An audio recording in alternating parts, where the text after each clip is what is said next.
Peringatan, animasi ini dibuat dengan tujuan sharing pengalaman pribadi sang pengirim cerita. Dimohon untuk menghargai cerita tanpa menyudutkan beberapa pihak. Selamat menikmati. Yo, kenalin, nama gue Leona. Gue mau ceritain kisah percintaan gue yang bikin gue sampai sekarang jijik. Banana deh kalau diingat-ingat. So, sebenarnya umur gue 18 tahun dan saat ini gue lagi kerja di sebuah toko. Hayo, pasti netizen bakal mikir, ya elah, masih muda malah udah cinta-cintaan. Pantesan begono. Eits, jangan salah. Gini-gini banyak laki-laki yang coba deketin gue di tempat kerja, meskipun mostly jamet ya. Sebagai wanita yang meyakini sebaik-baiknya dunia adalah dunia tanpa jamet, so gue selalu menolak mentah-mentah jamet yang berusaha ngedeketin gue. Pernah suatu ketika ada kejadian nih, ada om-om datang ke toko dan ngegodain gue, woi. Ih, gedik banget. Ini kamu kayak orang Korea ya? Dalam hati gue ngomong, si om ngapain jir? Mana dia ngomong, muka kamu, badan kamu itu kalau di Cina atau di Korea sana pasti laku. Kalau sama saya pun, saya mau. Ih, ngomong apa sih si om-om penggoda woman? Siapa juga yang mau sama dia di?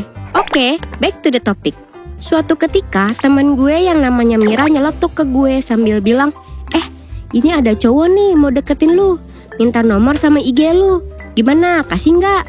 Tanpa babi bu gue langsung tolak aja, bilang, biarin, orang gak jelas itu. Tapi si Mira ngotot ngeyakinin gue kalau orang itu baik.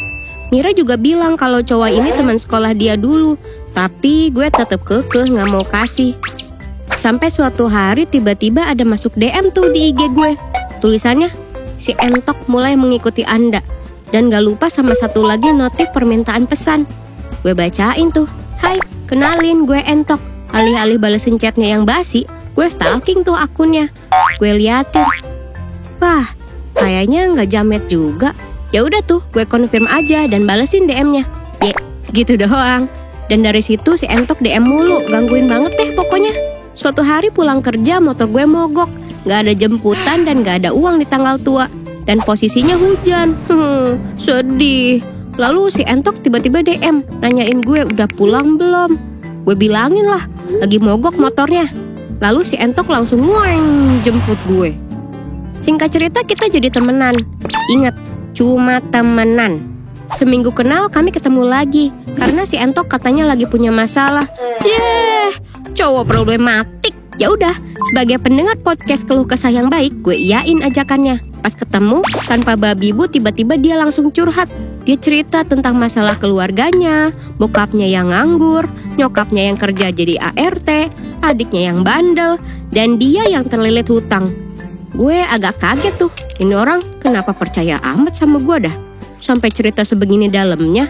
Gak lama habis cerita, dia tiba-tiba pegang tangan gue. Gue tepis tuh, geli aja gitu. Terus dia utarain perasaannya. Wah, perasaan dia habis mengsedih? Masa tiba-tiba malah ngomongin perasaan dia ke gue? Hello? FYI, gue orangnya gampang kasihan guys. Dari dulu juga gue selalu dimanfaatin banyak orang dan selalu ngalah atas semua hal hanya karena rasa simpati gue yang besar. Jadi karena simpati atas ceritanya, entah setan mana yang ngerasuki gue setuju aja buat pacaran sama dia. Dan kalian tahu apa hal pertama yang gue pikirin saat nerima dia? Tak lain dan tak bukan, siapa tahu dengan adanya gue di hidup dia bisa sedikit meringankan hidup dia yang icikiwir acak adut. Dari situ semua dimulai. Selama berpacaran juga gue selalu bohongin nyokap. Setiap mau ketemuan sama entok, gue cari alasan apa aja buat bisa ketemu entok. Semenjak sama entok juga gue selalu pulang larut. Gue tahu ini salah, tapi entah setan apa yang berhasil ngejerat gue. Bermula dari gue awalnya bekalin dia makan, supaya uang dia bisa dihemat untuk bayar hutang. Awalnya hanya untuk sebulan, tapi malah jadi kebiasaan bekalin dia terus. Kayak, anjir, jiwa keibuan gue mulai muncul. Kadang kalau gue gak sempat masak, dia tagih, bekal gue mana? Kadang pun kalau gue lagi gak ada uang di tanggal tua, boro-boro masak. Gue aja makan nasi putih kasih kerupuk 2.000 doang woy. Dan dia nanyain, bekal gue? Pas gue jawab gue gak punya duit buat beli sayur, dia malah adu nasib. Ya, kalau mau adu-aduan mah, ayo adu Beyblade aja. Mana tiba-tiba ungkit utangnya banyak lah. Dan dia lewat depan tempat kerja gue sambil pasang muka sedih-sedih kemiskinan gitu, dengan tampilan yang menyedihkan. Di situ malah gue yang ngerasa bersalah, anjir. Tak jarang juga bekal gue yang harusnya untuk gue bertahan dari pagi sampai malam, gue kasih aja ke dia gitu. Bego kan? Emang. Pernah suatu ketika dompet gue melarat lagi di tanggal tua. Ya biasalah kaum pejuang celengan babi. Eits, bukan ngepet ya, tapi buat nabung. Dan di toko gue lupa bawa minum. Gimana gue bisa gak minum dari pagi sampai malam? Secara teman-teman gue itu bukan tipe orang yang berbagi. Semisal ada makanan atau cemilan ya makan sendiri-sendiri, gak nawarin orang lain. Dan perkara minjemin duit tuh tabu deh pokoknya. Jadi gue gak mungkin minjem duit sama mereka atau meminta setetes air kehidupan ke mereka. Gue chat lah si doi. Gue minta belikan air mineral yang gede 1.500 ml di minimarket. Itu harganya cuma 3 ribuan woy. Gue bilang besok gue ganti tuh duitnya. Bukannya jawab iya, dia malah nagih bekal. Tuh orang gila apa gimana sih? Buat beli minum 3 ribu aja gue gak punya duit anjir. Dan gue agak emosi tuh. Kan dibilang gue lagi gak punya duit. Bisa gak sih minta tolong sekali doang? Dan di-read aja pesannya. Pas dia datang, kalian tahu dia bawa apa? Air mineral 600 mili yang kecil. Dia bercanda apa? 600 mili yang gak cukup buat gue bertahan 13 jam. Secara dia punya uang makan nih dari kantornya per hari. Ya kali gak mampu beliin air minum 3 ribu doang. Tiap jalan gue yang bayarin. Atau minimal lah gue bayar sendiri. Dan tiap jalan kita nggak tahu mau kemana. Ya lu bayangin aja. Ya kali gue mau pergi ke tempat nongkrong mahal-mahal dan bayarin dia. Suatu hari Mira nyeletukin gue. Gue lihat lu antar bekal mulu ke Entok. Baik banget ah. Gue sih ogah ya. Dimana-mana cowok yang ngebiayain. Gue cuma ngebatin. Ih kocak. Kan lu yang ngenalin nih cowok ke hidup gue. Gajetok lu Mir. Ya udin gue refleks ceritain beberapa unek-unek gue. Dan si Mira bilang lagi, lu itu dimanfaatin geblek. Beles gue, loh kan lu yang dulu bilang dia orang baik-baik. Ya mana gue tahu, tampangnya aja yang polos rupanya. Jawab Mira tanpa dosa. Pernah juga gue diajak dia jajan ke Indo April. Pas dikasih lagi nih, tiba-tiba dia taruh semua belanjaan dia di atas dan bilang, aduh uang aku di jok motor. Tapi dia masih di belakang gue woy. Bukannya pergi kayak ambil duitnya. Sedangkan si Mbak Kasih udah nungguin kita berdua mematung kayak orang bego. Dengan kesel gue bayarin lah semuanya. Eits, belum berakhir. Pernah juga nih, suatu ketika dia bawa gue jalan agak jauh nih, rame-rame sama temen juga. Kita singgah di salah satu tempat makan. Kita pesan makanan masing-masing. Pas selesai makan, dia tiba-tiba dengan pedenya ngomong, Leona, bayar. Kali kesekian mulut gue ternganga lebar. Syok ngeliat dia yang dengan entengnya ngomong gitu depan teman-teman banyak. Kok bisa gak tahu malu? 5 bulan berjalan dan gue masih pacaran sama si Entok ini. Suatu ketika dia ngajakin gue nongkrong. Leona, gue boleh minta duit gak buat nongkrong? Nanti gue ajakin lu juga deh di sana.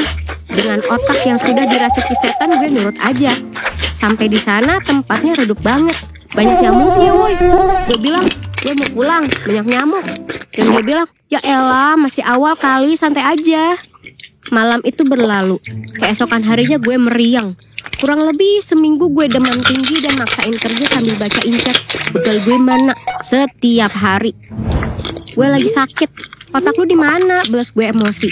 Dan alih-alih minta maaf dan say GWS, dia cuma balas, yaudah deh nanti gue ngutang aja. Sampai gak lama kemudian gue drop. Gue masuk rumah sakit dan ternyata gue kena DBD. Gue pun langsung keinget malam terakhir gue diseret di tempat nongkrong yang banyak nyamuk itu. Kesimpulannya, 70% kesalahan dia. Karena gue ajak pulang pun dia gak mau. Selama di RS dia gak pernah ngejenguk gue. Dan yang gue dengar cuma cerita dia yang utangnya makin banyak dan bla bla bla. Sembuh dari DBD, gue masih masa recovery. Tapi gue paksain kerja. Dan baru hari pertama kerja lagi dan lagi dia nanyain hal yang bikin gue muak. Bekal gue mana? Lo bisa gak sih atur keuangan sendiri? Awalnya gue kasih bekal cuma buat sebulan pertama dan berharap lo bisa selesaiin utang lo dengan bantuan gue. Tapi kenapa malah jadi ngelunjak? Lo kan bisa atur dengan gaji sekian-sekian, lo mesti ngapain? Masak sendiri kek? Goreng telur kek? Gimana gue? Makan nasi kasih kerupuk doang demi hemat. Gue ngoceh panjang lebar dengan napas menggebu-gebu. Dan dia pergi gitu aja. Muka lesunya yang bikin emosi gue seketika padam karena kasihan. Sampai di titik suatu hari gue ada cuti kerja. Gue masak banyak di rumah. Gue undang teman kerja gue. Dan gue juga undang Entok. Selepas teman-teman pulang, cuma Entok yang belum pulang. Lo belum pulang? Gue sibuk nih mau nyuci piring. Dengan muka lesu dan kasihannya, dia baring di kaki gue. Dalam hati gue langsung luluh melihat wajahnya yang penuh beban hidup. Gue elus kepalanya sambil mikir dalam hati, gue belajar mencintai dia aja kali ya. Karena jujur, pacaran tanpa perasaan itu gak enak guys. Dari awal gue pacaran hanya berlandaskan empati dan mau nolongin si Entok. Gue sampai lupa rasanya suka sama seseorang. Rasanya berdebar dekat orang yang kita suka atau sayang. Belum lama gue mikir gitu, dia tiba-tiba ngeraba kaki gue, perut gue, dan kancing baju gue dibuka. Untungnya gue cepet sadar dan refleks ngedorong dia sampai jatuh. Lo ngapain? Pulang gak? Pergi sekarang! Usir gue dengan napas tersengal-sengal. Gue masih shock. Antara kaget, kecewa, jijik, semua bercampur jadi satu. Kepalanya gue chat dia, Entok, gue rasa ini udah saatnya. Gue mau kita putus. Gak terima dia pun bales. Alasannya apa? Gak bisa lah asal mutusin doang. Gue bales, lo berani macem-macem sama gue? Ada atau gak ada lu juga gak berkontribusi di hidup gue. Gue tetap berjuang sendiri. Dan lo cuma beban. Gue langsung blokir dia. Dan sampai sekarang 6 bulan gue putus sama dia. Dia masih neror gue dengan fake account, nomor asing, dan kadang ngintai gue di tempat kerja. Gak jarang juga gue dengar desas-desus dari temennya yang bilang kalau Entok pernah ceritain hal yang enggak tentang gue. Di situ gue trauma. Gue bukan hanya trauma sama orangnya dan kisah lalu itu. Sampai sekarang juga gue takut banget buat berelasi dengan lawan jenis. Di masa lalu gue udah ngorbanin banyak hal, termasuk diri gue sendiri. Karena kalau boleh jujur, ini bukan kali pertama gue dilecehin. Gue punya banyak cerita yang mungkin gak bisa diceritain semua di sini. Gue muak. So, cukup sekian cerita dari gue.